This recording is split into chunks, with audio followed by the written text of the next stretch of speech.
You can talk now, Rob, anytime you want. Yeah, Wayne's World, Wayne's World. Anytime, Rob. I Anytime. love it. Hey, I don't.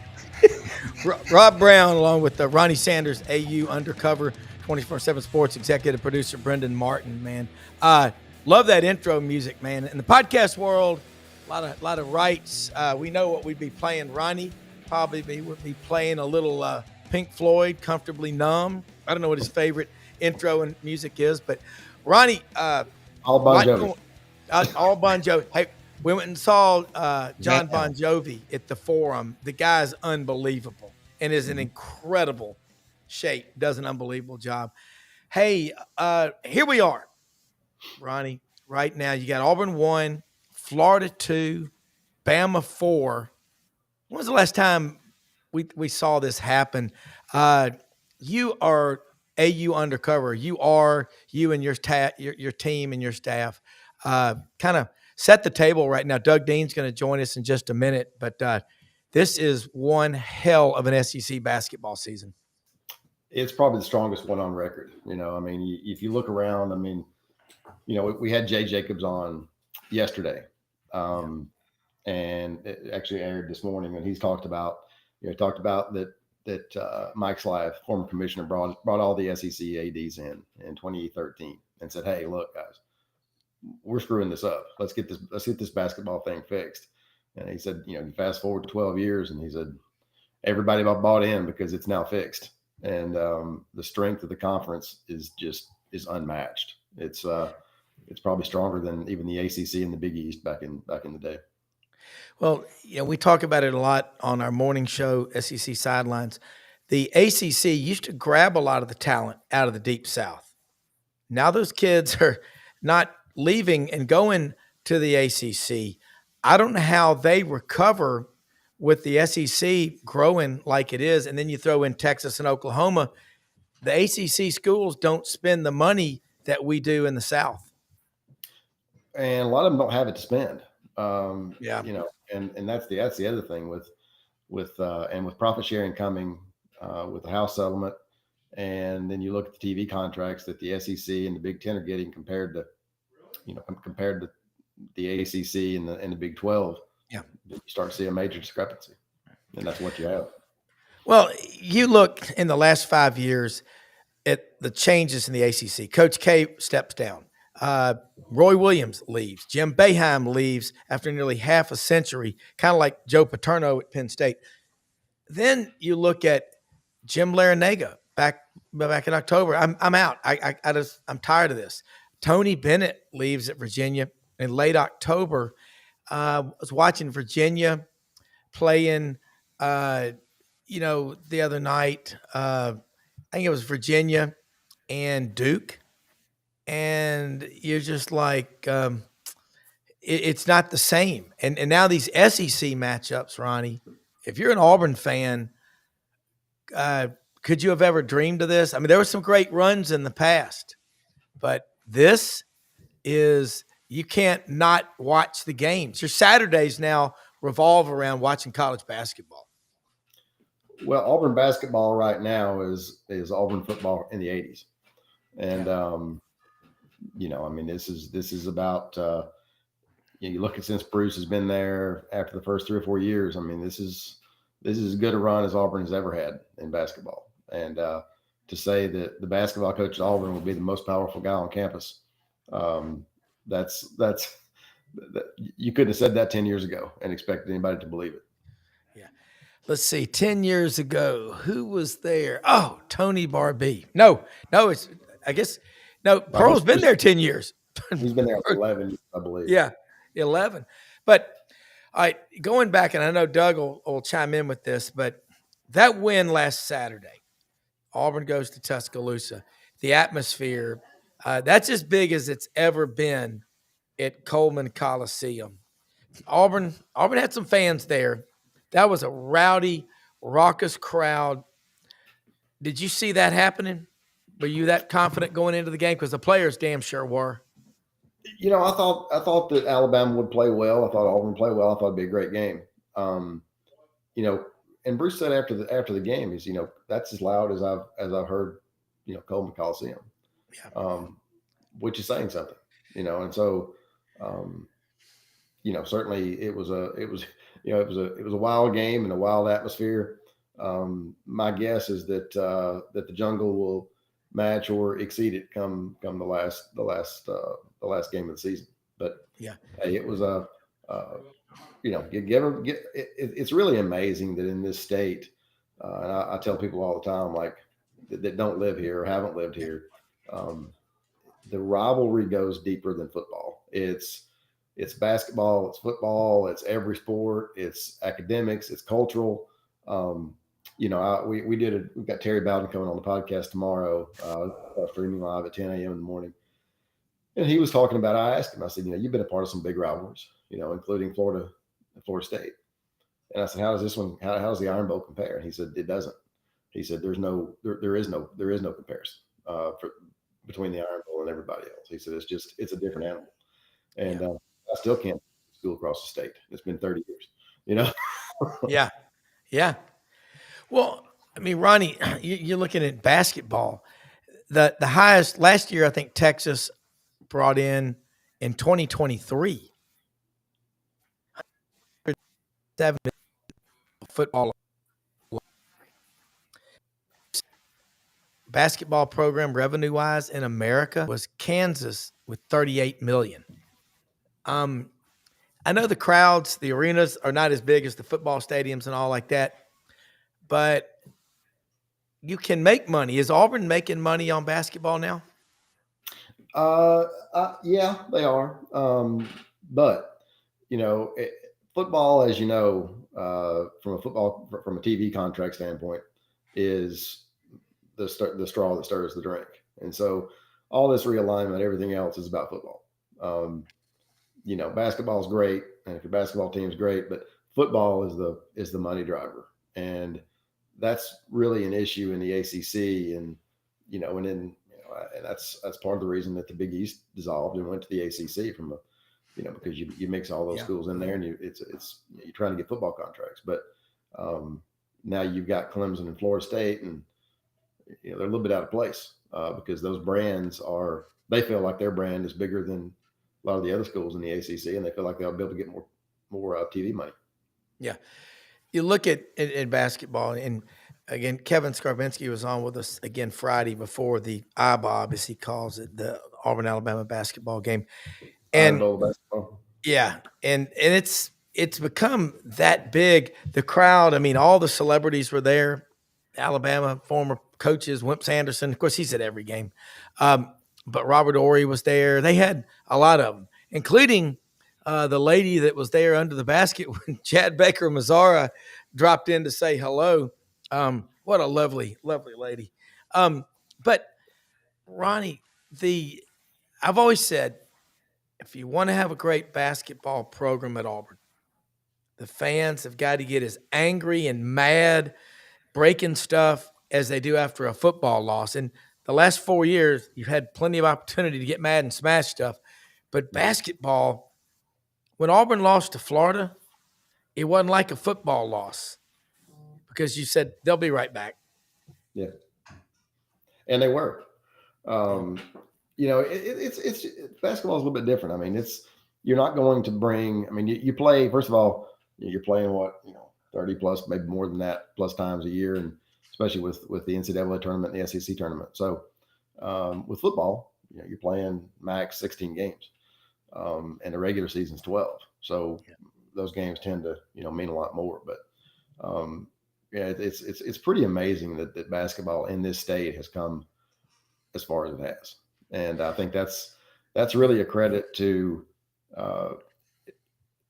whether it's Nate Oates and Bruce Pearl and getting people to buy into those programs, and look, I think it's a credit to the conference too. It's not just Auburn and Alabama that are good.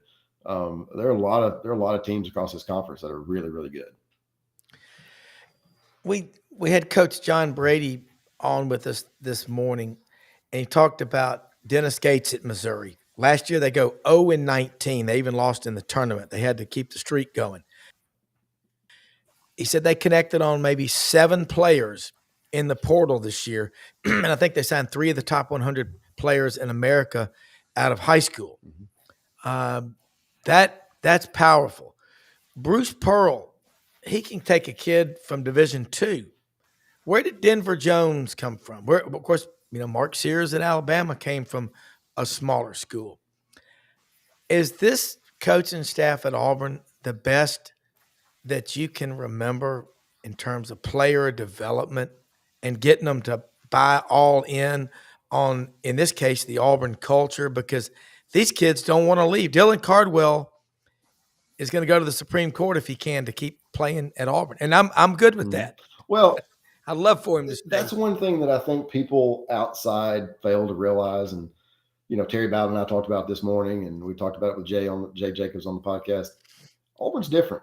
And when you get kids on campus, they like it. They tend to like it. And they tend to want to, once you're integrated in the community and you feel part of it, it's, and hey, look, Auburn's not Alabama, and Auburn doesn't want to be Alabama. And I think that's what, people fail to realize is that, that's what the 89 football game did, is it put Auburn on equal playing field with Alabama. And that's really all Auburn people ever wanted. And if you look at the state since then, and you look at the rivalry since then, on and off the field, it's been a different world for Auburn.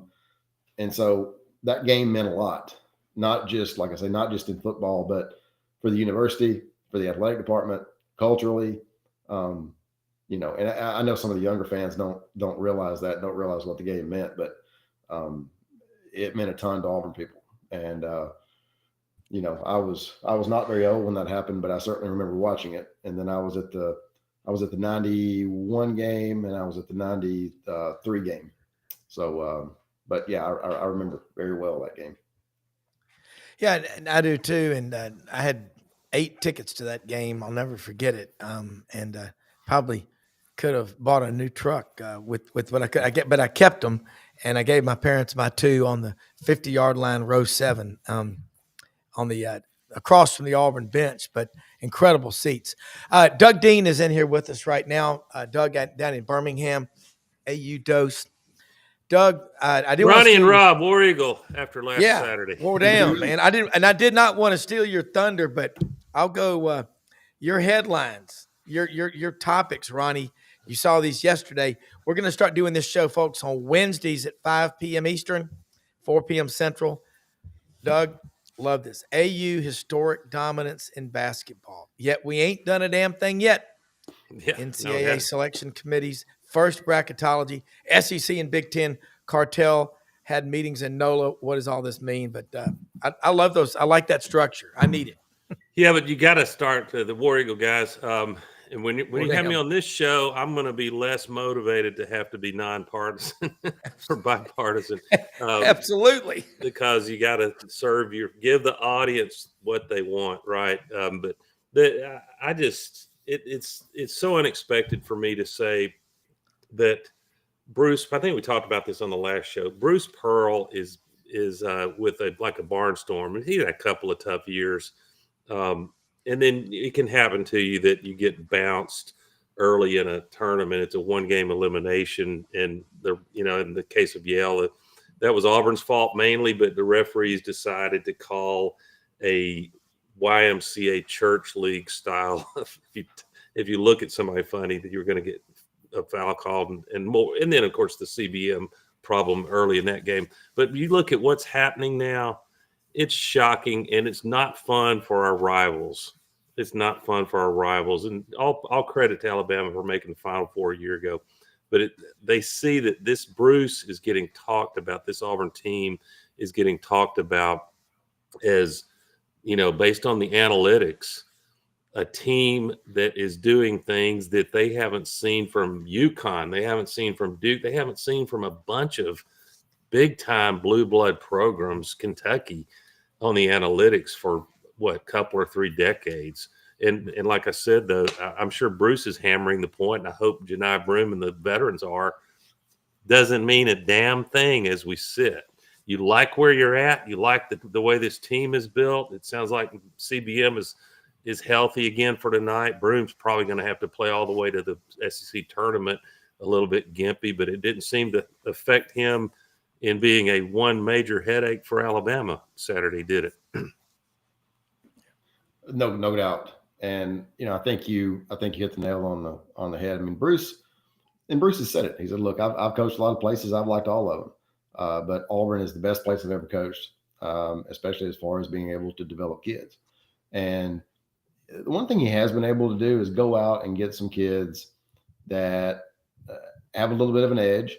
And look, he likes those kinds of kids, and he takes a chance on them. He invests in them, and the staff knows how to handle those kids typically, and it's worked out for him.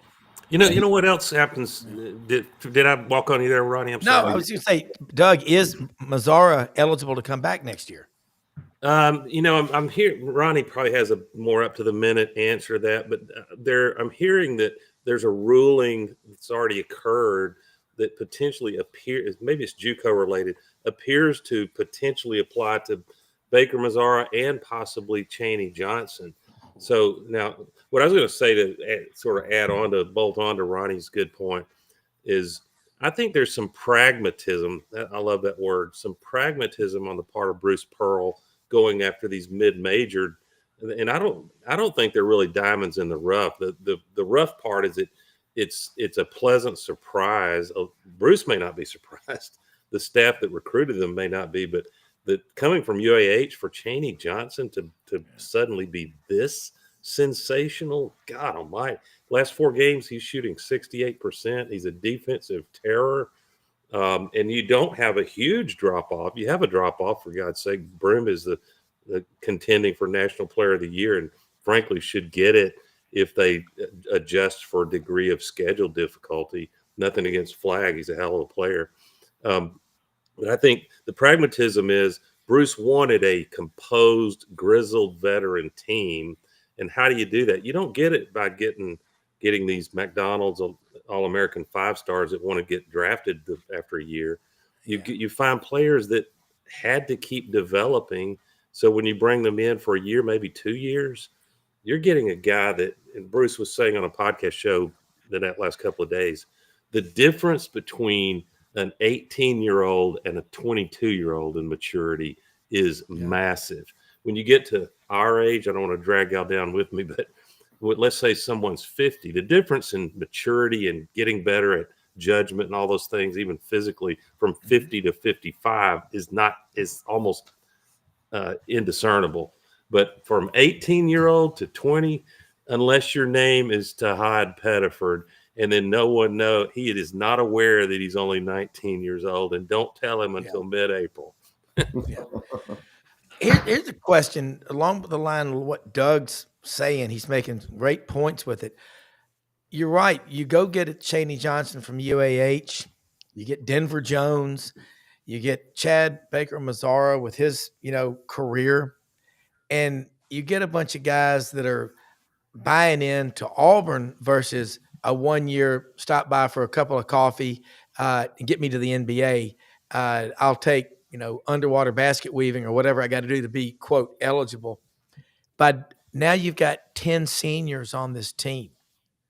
That right there, Ronnie, could you imagine if you had that with a football team in today's environment?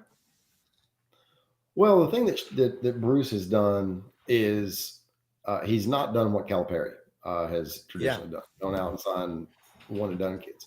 That world has also changed because you've got the G League, and those kids get played, and now get paid, and now you've got NIL. So, Johni Browne is probably making more as a college player than he would in the G League.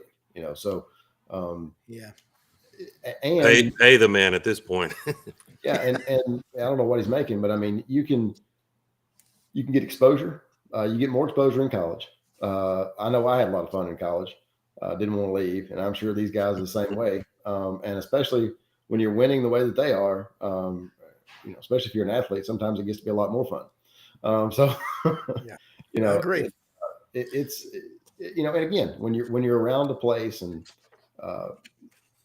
people invest in you and you like it, and I think that's really what's happened at Auburn. I mean, believe it or not, I mean, the kids get on campus and they like to be there. And when they buy in and they want to be around, and if you can compensate them in a way through NIL that makes them, that makes it comparable, they're going to stay most of the time. And guys, let me, if I can merge, and I'm shamelessly, without apology, telling the good points about Auburn University, and in this case, Auburn basketball. Everyone understands that Hugh Freeze, it's the moment of truth. Put up or shut up year coming up. I'm not saying fire the guy if he doesn't win 10 games, but I think he rightly would get some heat under his seat if we don't get to me, 9 wins. And the reason I say 9 wins is that puts you in the conversation realistically as a bubble team for the 12-team playoff, depending on how things play out. And then in 2026, maybe we may come back to this topic. You may be vying for one of not a couple, but as many as 4 SEC and Big Ten positions. Yep. That's controversial. But look at if there's a survey, I'm sure you guys know about it, that all colleges send out to graduates a year, I think more every year. Those, and the response rate is pretty high. And it's a simple question. If you could make the choice again, would Auburn or would Yale or wherever, would this be your college choice? And most universities consider about 75% to be very good. In Auburn, year after year, that's pegging, I think, 94% students say, I would do it again. And I'm not saying other colleges aren't way up in the high 80s, 90s, but almost none are in that rarefied air of what I'm talking about. And so we shouldn't be surprised. And Bruce has to recruit. So does Hugh. They've got to recruit players, athletes that are not only talented and good and fit the system, but who get that about when we say Auburn spirit. It's not some cheap advertising branding campaign. There's something to it. It is hard to put in words. As much as I'm a wordsmith, Rob, it's hard to put in words. But people that get on campus and experience it talk about it. Players talk about it. So that you add NIL to that, and everybody's in a similar vicinity in terms of NIL money. There's a few, rich get richer situations, but Bruce has proven you can build a team that can blow some lights out. Right now, 11-1 SEC overall record, top 10 strength of schedule. This is from Blake Lovell. 6-1 record in quad 1 games. This is my favorite. All 7 quad 1 games were away from home, and we won every one of them except Duke game.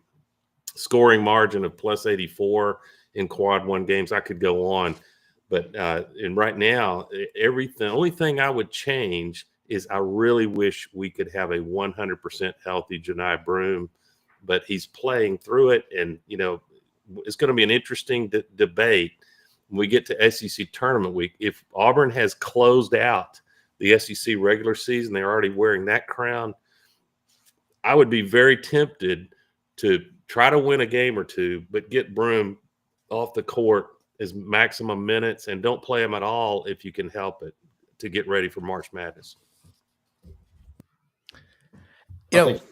Ronnie, can you see that case where Auburn does that? Yeah, I mean, if you win the regular season conference championship and your goal is to win a national championship, you want your best player healthy and ready to go.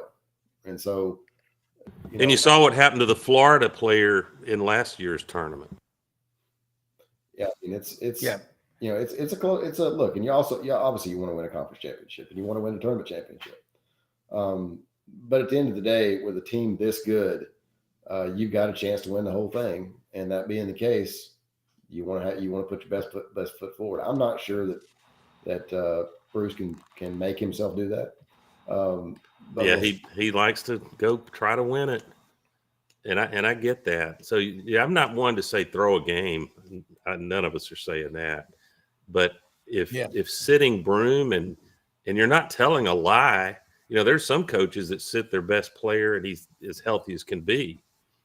Janai is sure to have this nagging ankle injury going into SEC tournament week. So it would not be disingenuous to say we want to get him healthy. But what Bruce will probably do, if I were guessing, he's so competitive and he thinks he owes it to the SEC to put the best product out there, even in Nashville. The only thing I would say is then lobby the damn selection committee to give some credit for what happens in the SEC tournament if you want us to put our best product out. It's kind of like the bowl games where, the frontliners that are going in the draft suddenly have a hamstring injury when the meaningless bowl game comes along. Yeah. Ronnie, speaking of that last year, the SEC tournament seemed like it didn't count for much of anything. Florida went out, lost to Colorado. Auburn lost to Yale. And I don't know. Chad Baker Mazzara getting the flagrant 2. That wasn't the reason. You still got to Auburn go lost win. to Yale. Yeah. I mean, you got to go win. And I do think too, if a coach ever complains or even hints that he doesn't like the location or having to travel, I'm still, I got mad at Hugh Freeze when he was complaining about Auburn going 2,500 miles across the country to play Cal.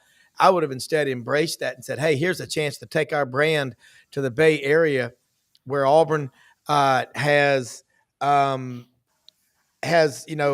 full complement of alumni. We've got a ton of alumni in the Silicon Valley area in engineering, Vodafone, William Ginn, College of Engineering. I know people in development at Auburn, they make a lot of trips to the Silicon Valley. That College of Engineering at Auburn, that's a big deal. I think Doug and I and everybody would like to know this. You got a chance to talk to Terry Bowden.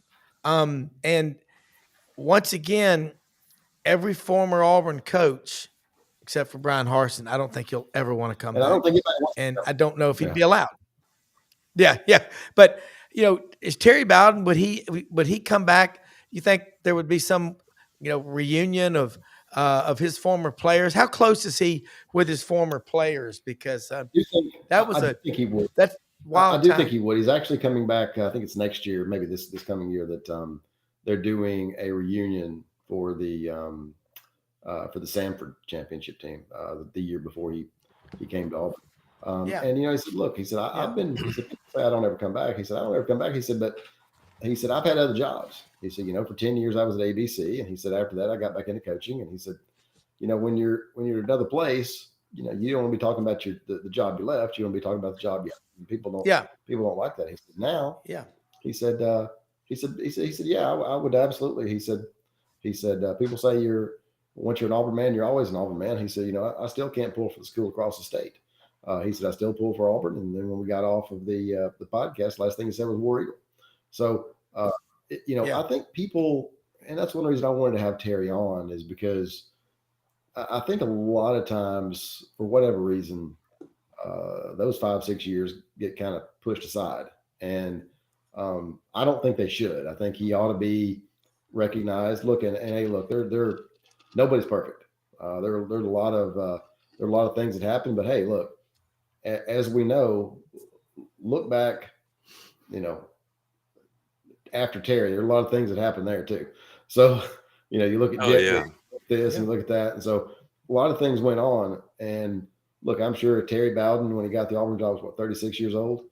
Hey, look, when I go back and I was 36, hell, I know I'd have done a lot of things.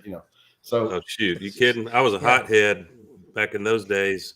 And you have to do some growing. I'm guilty. I appreciate your point of view, Ronnie. I really do, because for me, you to start with, what good things can I say about Terry Bowden, about Tommy Tuberville? You'll find Auburn fans that have a mad on with Tubbs. They only remember 2008, for heaven's sake, or the 2003 underachieving when you've got a backfield like that. It takes more than a backfield to win games.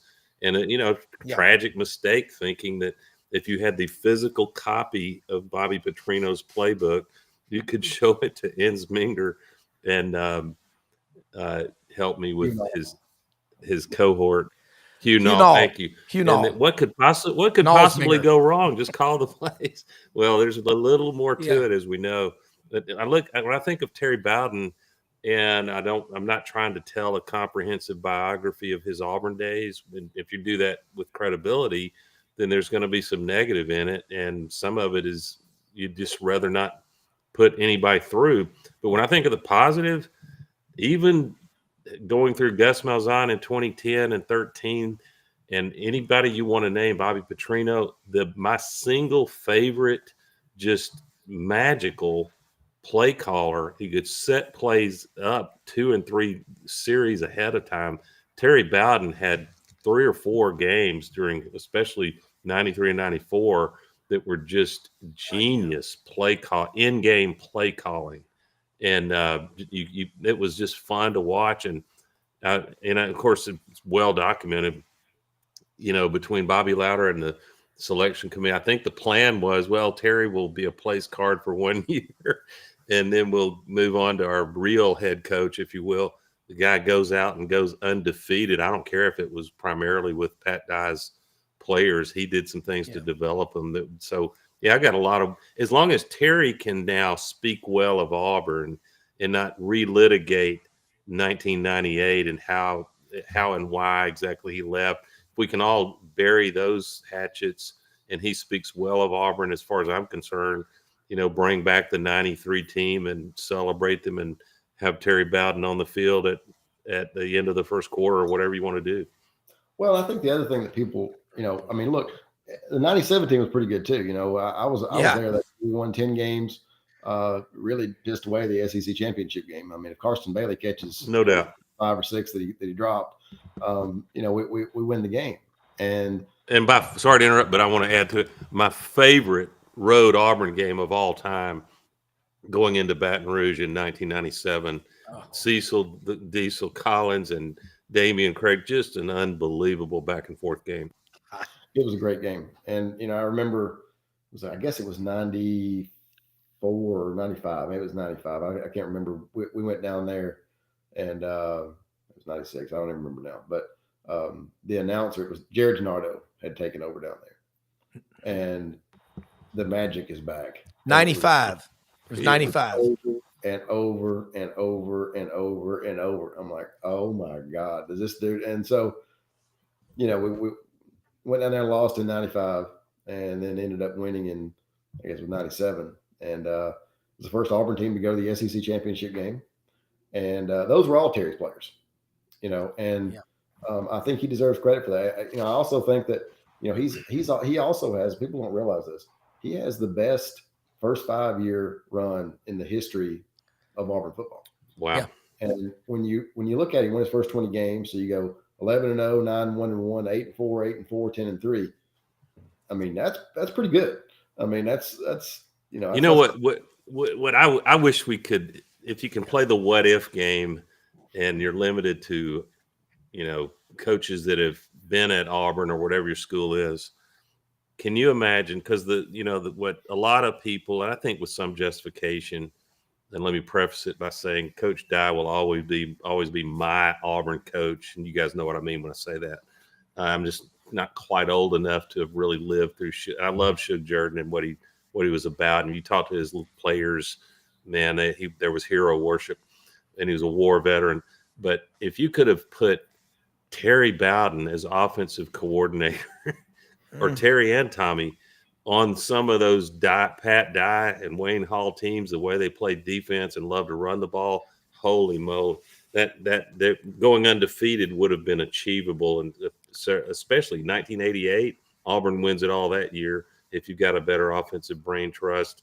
And 83, maybe they are able to wax teams like Michigan and win the mythical beauty contest. But Terry's a great offensive mind. Yeah, and in the 88 game against LSU, I mean, if you remember, that's the only game. It's a 7-6 game, and Tommy Hodson hits a receiver in the back of the end zone down there in Baton Rouge. But one thing that's changed about Terry over the past, since he left, it is, he even talked about, if you remember, the relationship with Pat Dye started out great and ended not great. But even when he's on the podcast day, like I say, I would encourage everybody to watch it. It'll start. We'll start streaming it in the morning at 10 a.m. On YouTube. We'll check it out. Site. But he talked about, he's like, look, he said the reason Pat Dye is this legendary figure, and he talked, and that's what he called him. And he said, he said, bring in the 89, bring in the Iron Bowl to Auburn. He's like, that changed a lot of things. And Terry recognizes that. And he also says, hey, He said, people say that you know, oh, I won those first 20 games with Coach Dye's players. He said, well, you know, yeah, that's true. He said, but at the end of the day, they were our players. You know, he said Terry was coaching them. Yeah. Terry was coaching. He said, look, he said the same thing I said a while ago. He said, you know, in that 97 team, he said, I recruited all those guys. So, Well, you know, not only that, but 92, those were guys players, and we struggled to a pretty mediocre year. no doubt. And, you know, if you just look at the overall body of work, hey, I'm not saying there weren't issues. Certainly there were issues. Sure. I was around there. I'm not, you know, but the things that Terry did, for me personally, and I told a couple of these stories on the podcast, you know, I had a family member who was really struggling with addiction, and he was in high school. He was younger than me, and I asked Terry, and I guess I was a sophomore, junior in college, and I asked him. I said, "Hey, I'm from Fort Payne." I said, "Hey, would you consider coming up and speaking to my high school?" And I told him my situation. He's like, "Yeah, I'll do that." And I've still got the newspaper from the Fort Payne Times-Journal framed, and he autographed it, sitting right over here. And he flew up. I flew up with him and Mike Hubbard on the school plane, and he spoke to the entire school in the gym about addiction and drugs and how people should avoid that. And then, you know, there were a number of things like that he did that, you know, people really don't see that side. And one reason I wanted to have him on the podcast is because I really did feel like that. I feel like some of his tenure gets swept under the rug, and people want to focus more on the negative than the positive. Hell, it's been, you know, 30 years. I mean, let's It has, but you know, Ronnie, I'm gonna have your back here a little bit, as if the diverse Auburn family will listen to my ass. But you were, as I'm sure you know, there was some courage in you bringing Terry back for a show, Sure. and you're going to catch some hell from a segment of Auburn people who once and for all decided Terry is not welcome back. And I think that's unfair. You know, like you said, when we're in our 30s or even early 40s and all the shrapnel's flying, things get said. If you could replay the tape, how many of us, who among us would not handle a departure of a company, a departure of a marriage, whatever, more gracefully if we could do it again? Almost all of us.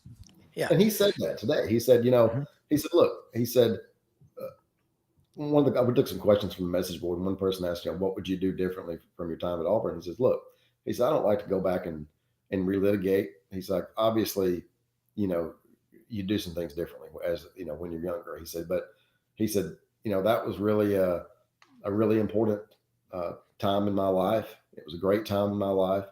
And, you know, he said, anyway, we were texting back and forth after the podcast. And I said, look, I just, you know, I want you to know, I appreciate you. And he said, look, he said, you, and he named off a couple other people. He's like, you know, everybody there was part of the success that we had. And I said, well, I didn't do much. I was around. He's like, no. He said, everybody that was there was part of the success that we had. And, you know, look, I mean, the people that I met there, I told him, I said, you know, when I was when I started working down there, my dad wanted me to, you know, quit working with the football program and go get a job at McDonald's or somewhere.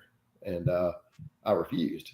And then I turned around and they basically cut me off financially. But I told Terry, I said, you know, I made the right decision, because if you look at that staff, it was Terry, it was Tommy, it was Jimbo Fisher, it was Rick Trickett, it was Pete Jenkins, it was Brother Oliver. And I knew being around those people would be important going forward. And I told Terry, I said, well, you know, I made the right decision. He's like, yes, you did. And but, you know, I like I say, there were a bunch of guys like Joe Witt, great guy, who still after 30 years introduces me as his son. You know, all those guys. I mean, I still, you know, Rick Trickett. I'm sure I've told this story a bunch in the past year and a half. My son plays soccer, and he thought his coach was being too hard on him. So I took him over to meet Trickett over at Jackson. That'll make you feel better. Yeah. I walked over. Trickett was talking to Chase, my son, and Rich Rod. He was coaching over there, you know, before he went to West Virginia this year. He walks over to me and he says, "Hey, now," and this was at a walkthrough. They were getting ready to go to the bowl game. Rich walks over and he says, "Hey, now, if this doesn't work, just bring him back during the regular season. We'll get him taken care of." So Listen, would you? Yeah. Rick Trickett could coach, but boy, I bet you struggle to find very many of his O linemen that just absolutely love him and send him Christmas cards. He was a hard ass, wasn't he? It is, but Yeah, he you would be was. surprised. You'd really be surprised how many guys. The key is, do they put? It's one thing to MF guys on the field and then walk off and act like you don't care about them. It's another thing to do that on the field and walk off. And when you get in the meeting room, and some guys can take it and some guys can't. But I'll be honest. You can't coach that hard nowadays, I don't think. Probably not. But I'll be honest with you.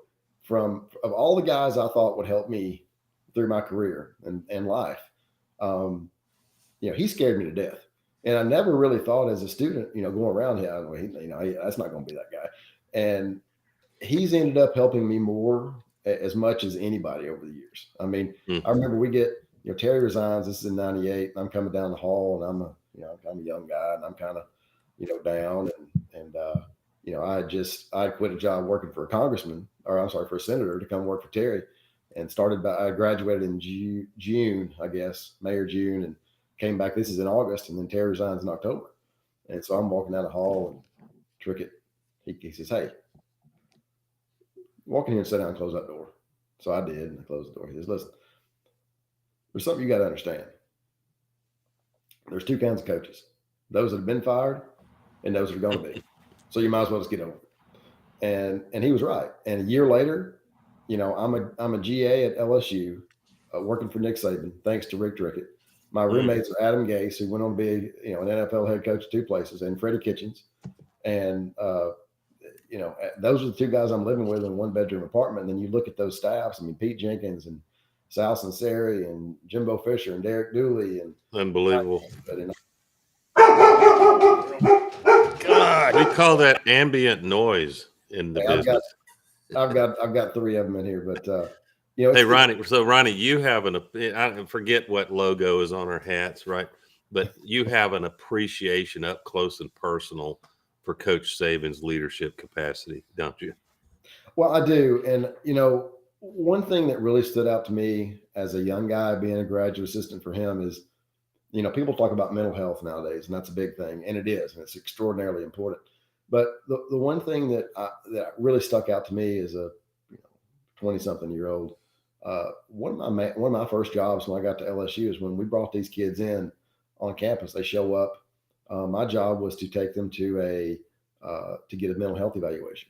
And so Coach Saban's view on it was, hey, look, how can we get these guys to be better people and help them work through their issues? And not only will it help them be better people and better fathers and better husbands, when all this stuff is better in their head, they'll end up being better football players.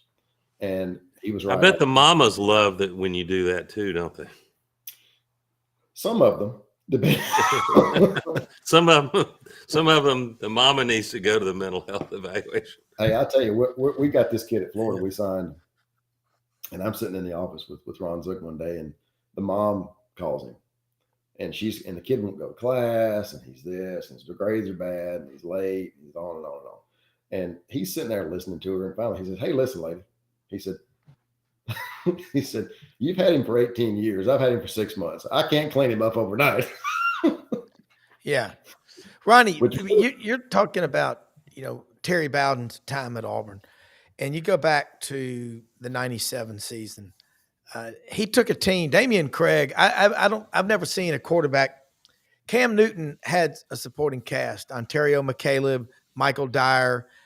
He had some pretty damn good ones on the 2010 team to win a national championship. But Damian in 97, go back and listen in the broadcast, Keith Jackson and Bob Greasy, the 97 Auburn-Tennessee game. And you're right, Karsten Bailey catches that ball, goes through his hands, not picking on him, but right at the end of the first half. Tennessee's putting their head between their legs, and it's over, okay, kissing it goodbye. And it's not Auburn's leading – Auburn's leading rusher in that game was Rusty Williams out of Monk's Corner, South Carolina. He had 267 yards on the season. Think about that. And if Auburn would have had a balanced attack, do what? All Auburn averaged less than 100 yards rushing for the season, if I remember correctly. I think it was Yeah. 96 yards a game. And you had the little running back out of Liberty City, The Florida. Lizard. Yeah, the Marquise Lizard, Cooper. Marquise Cooper. And you had, I think, Fred Davis. No, not Fred Davis. Demontre Carter. Yeah, Demontre was in 97, 98, you know. Yeah. Fred Beasley. You had Fred Teal Beasley Scott. out of Jeff Davis.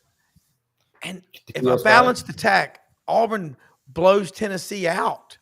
Mm. And in 97. But what I always remember Max Howell used to be on radio. He's still out there. Max was unreal. He was Great talking. voice he had. Yeah, absolutely. And he talked about Auburn's quarterback, backup Ben Leard out of Hartwell, Georgia. He said he's only had 5 passes in his time. And one going of them into was that to an 98 offensive season. line, a defensive lineman for Tennessee. In the 98 game, yeah. But that I'm talking about going into the 98 season. So if things could have worked out a little bit better, I look at Terry Bowden and I say thank you, in spite of whatever people want to say, what he did in 93 and 94, because Auburn could have again slipped into that abyss of irrelevance. He kept Auburn relevant, and those guys bought in, and he recruited his ass off. I mean, look at some of the guys he got. That first recruiting class, Willie Anderson out of Viger, Jesse McCovery out of Theodore, Alabama, Marcellus Mostella out of Gadsden. He went and got some dogs. I mean, some big-time players. And then you think about, he pulls the number 1 player in the state of Florida, Martavius Houston, out of, down at Lauderdale Lakes, Boyd Anderson High School. Yeah, and he pulls out Takeo Spikes with Rick Tomberlin over there, Waco, Sandersville, Georgia, Washington County High School. Takeo had 228 tackles as a senior and 807 yards receiving and 22 touchdowns. Bill King, member on the Big Dog WLAC, said you could fall out of the atmosphere from Mars and you would know Takeo Spikes is the best player in America. But I got what to if, interview, brother? It's crazy. I got to interview Takeo for an article I wrote, and I've become buddies with the guy, which is a real blessing. What a great human being and an intimidating football player. Yeah. And is famous for his the size of his neck size on his shirts, but I don't know, what is it, 20 22. Looks like 27, 23 or something. But one of the cool things is I talked to his mom. I got Takeo's permission to talk to her. I thought that would add the cute factor to it, and Takeo ended up loving that. But Takeo's born, and she tells me that we didn't have a name for him, and they're watching this news story. Ronnie's probably heard this, and there was some Japanese prime minister that came on that happened to have the name Takeo. And they were able to find out that the translation of it was Great Warrior. So, I mean, 15 minutes old, Takeo's name, given name, was portended exactly what he would become on the football field. Great Warrior. That is cool. Not heard that story. I do remember. I do know this. We graduated in the same class, and if I remember correctly, and he was the first. I remember he was the first guy at practice every day, and he was the last one to leave. Whether it was out there working on bags or whether it was, you name it, he was doing it. And the other thing I think, while we're talking about Terry, people talk about the '98 team, and I think people forget. And again, I'm not saying there weren't any issues, but people forget. I think in the first 5-6 games we lost 5 centers for the year. And TJ Dunnigan, I believe he was a tackle. And Coward, I've forgotten who all we lost for the year. And then Trickett called in TJ or Terry, one of them, and said, "Hey, look, you got to play center." Well, I've never played center. Well, you are now because you all we got, and that's what you roll with. And so, whereas in '93 everything went bad, went right. '98 everything went bad, and sometimes those things happen. Yeah. True. Should we, what is Auburn? What happens with Auburn football if we take a deep breath and bring in some coordinators and Terry Bowden gets the 99 year? It's stupid to talk about because there were things more than losses were falling apart. There was and if I would give any coach coming into Auburn, Brian Harsin didn't get this, didn't follow it. You need to understand that relationship building with people, the committee, some of whom are billionaires that run the Auburn football franchise. It is in your interest to be on good speaking terms with them. Duh. And it's just who we are. And so, but you know what unites Auburn?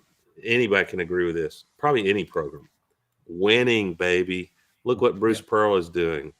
There, that Stephen Leaf could ever get it in his head that maybe it was in Auburn's interest to cut Bruce Pearl loose, everyone knew was historically better basketball than we've ever seen. Nothing to take anything away from Sonny Smith or Cliff, that 99 year, but this is a whole different level of excellence that I don't care what you want to say about Rick Barnes. Tennessee fans will try to fade that. Tennessee fans would crawl to have Bruce Pearl running that program right now. Yeah, I mean, Ronnie, this is great stuff. And his 17 years as a basketball coach at Tennessee and now Auburn, Bruce Pearl's averaged 22 wins a season. And he took over, He's on pace to get the 33 this year. Yeah, my three worst hires in Auburn history. Dad was there when Earl Browne was the coach briefly, and they fired him after Auburn lost to Wofford in 1950, his freshman year at Auburn. And you go back and you think of Sonny Galloway in baseball. You think of Tony Barbee in basketball. And you think of Brian Harsin in football. And what is amazing is of the big six SEC schools, Auburn, Alabama, Florida, Georgia, Tennessee, and LSU, since 63, the last time Ole Miss won it, those big six, and y'all know this, but it can't be emphasized enough. Auburn's the only one that's not the university of that state. Auburn is not supposed to be. It's like the old Sesame Street. One of these ones doesn't look like the other. Which one is?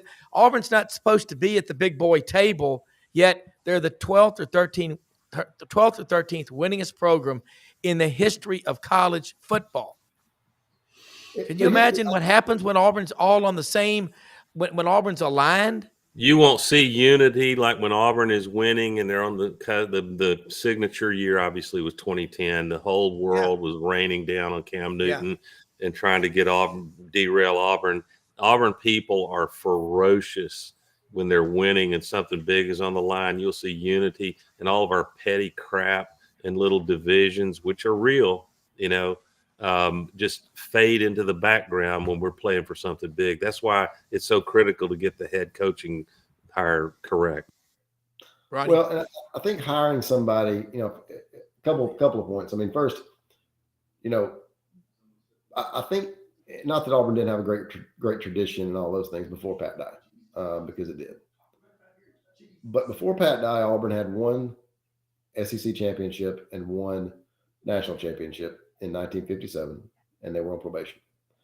Since Dye, 7 conference championships, a national championship, and screwed out of at least 2 more, and probably more. And plus winning one, and so the foundation is there. And Dye changed that. Dye changed everything. The '89 game, it started when he got there. How long was it going to take to beat Alabama? 60 minutes. Yeah. And so, I think everybody that, Coach Dye is legendary for a reason. I mean, and the fact that Terry Bowden today on the podcast talked about calling Dye legendary. And again, especially considering how that whole thing ended. And Coach Bowden has mellowed, like all of us have over the years. And I think, you look back at versus, he's a 39-year-old or whatever it was, after when things kind of started to go south, and now he's a 69-year-old, or will be in here in a couple of weeks. That's, your perspective changes. I know mine has changed in the last 20, 30 years. Yeah, I mean, it's like you've been 39 and he's been 69. Some people have only been 39, and he's got a lot of wisdom to say to that. And I think I'm looking forward to that podcast. It will be available. Tell us again when. It'll be available. It'll be live streaming. It'll be streaming in the morning at 10 a.m. Central. Is that premium for? I'll put it in my newsletter. If not, Ronnie, is that you going to make that open to everybody? It'll be open to everybody, and it'll go live on YouTube at 10 a.m. Central, 11. Gotcha. I'll push it out to my readers, which reaches a bunch of them. Well, yeah, we a lot. That. The other thing, the Jay Jacobs podcast today, the first episode of the Jay Jacobs show was up. He talks about the initiation, how the Auburn Eagle flight in Jordan-Hare Stadium came about, and how that whole thing was put together. And I thought he did we've had Jay on twice now, and this we had him on the first time, and the reception was so positive. We said, well, hey, would you like to do a show? And he said, has he fully retired from Florida? He was at Florida a little while, right? He is. He was down there 5 or 6 years, I think, and he's back in Auburn now. I think he's been back. Okay, cool. Yeah. Ronnie, I mean, I go to that website 15, 20 times a day. AU Undercover. I'm one of those 42 million views. and I'm going to the dose with Doug. But damn, this is fun. So Wednesdays, 5 p.m. Eastern, 4 Central. We'll be back next week. And I'll tell you, Tigers got to play basketball game tonight against Arkansas. I'm with Doug. This one worries me, man. I'm not saying Auburn loses, but that 16, and I'm not a wagerer, but if I were, I think I'd take Coach Cal plus the 16 and the hook. Now it won't surprise me if Auburn keeps being Auburn and say, we don't care. We'll just find another way to blow people off. Neville, we usually have our way. But this one, the circumstances surrounding it would worry me if I were Bruce Pearl. Ronnie? Yeah, I think they probably do. This team has been something, though. I mean, he said all year long, hey, look, we're going to lose some games. I'm not sure anybody in that locker room believes that.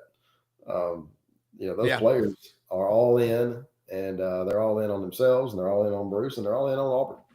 And Hey, Ronnie, I'm curious and want to tell Auburn fans, does the athletic department in regard to Neville Arena, when you have a night like this, it's severe cold, I don't think there's any inclement weather like snow or anything, but maybe north of us, I work in the hospital world, so we're always obsessing about inclement weather. But do they have the ability, if season ticket holders aren't going to show and they didn't get their tickets in somebody's hands, can they open the floodgates and let more students in for games like this? I'm sure that's complicated. I can't answer that question. I'm not sure about that. I would have to. It would probably be difficult because people now you can get standing room only tickets, which I think is smart, and then watching the second period. Where can I go sit? So. Yeah, I mean, I've always relied on my man, the greatest scalper of all time, who lives under the underpass in Atlanta, Snake. Always right out in front of the stadium. I'm like, Snake, what's your last name? He goes, ain't got no last name. I was okay, but I get my tickets from him. You guys old enough to remember the neutral Legion Field for an animal, and the park here. Come here, park here, bro. And you park there, and after the game, after you lose, the referees help Alabama get another Iron Bowl win at neutral Legion Field. You go back, and your car is on cinder blocks. It's like Coach Dye told a bunch of Auburn and Alabama fans gathered at Selwood Farms. I'll never forget it. He said he was holding court before we go do sporting clays, and he said, all you Bama fans, if you've been around Coach Dye, how he said he'd get in your face. He said, y'all really need to thank me. If I hadn't moved the game to Auburn, y'all would still be playing in Inslee. All right. We got to wrap it up. I love it. Right, Doug Dean and you and the whole staff, man, and Brendan Martin, our executive producer, man. We'll see you in the morning. Thank you.